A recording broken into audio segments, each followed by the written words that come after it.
నేటి పునీతులు పునీత పేతురు నొలస్కో గారు.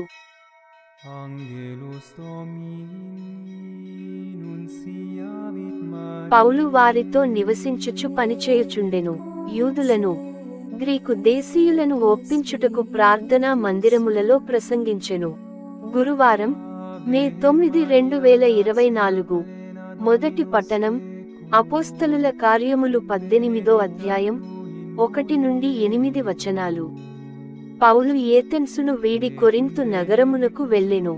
అక్కడ అతడు పొంతులో పుట్టిన అక్విలా అను పేరుగల యూదుని కలిసికొనెను.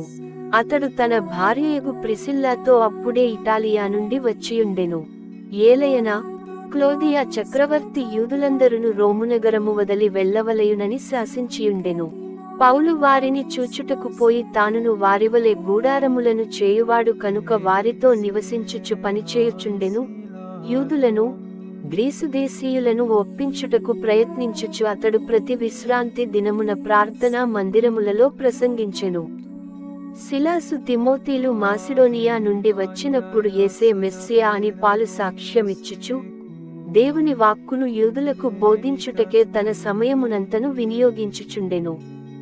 కాని వారు అతనిని ఎదిరించుచు అతని గురించి చెడుగా మాట్లాడుటచే అతడు తన దుస్తుల దుమ్మును దులుపుచు, మీరు పెడదారిని పోయినచో ఆ దోషము మీదే, దానికి నేను బాధ్యుడను కాను, ఇక నుండి నేను అన్యుల వద్దకు పోయెదను అని హెచ్చరించి అంతట వారిని వీడి తీతుయుస్తు అను పేరుగల దైవభక్తుని ఇంటికి వెళ్ళిను.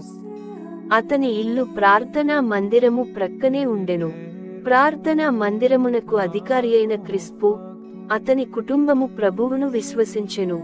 ఇంకను కొరింతు నగరములోని ఇతరులు చాలా మంది దేవుని వాక్యమును విని విశ్వసించి జ్ఞాన స్నానమును పొందిరి. ఇది ప్రభువు వాక్కు.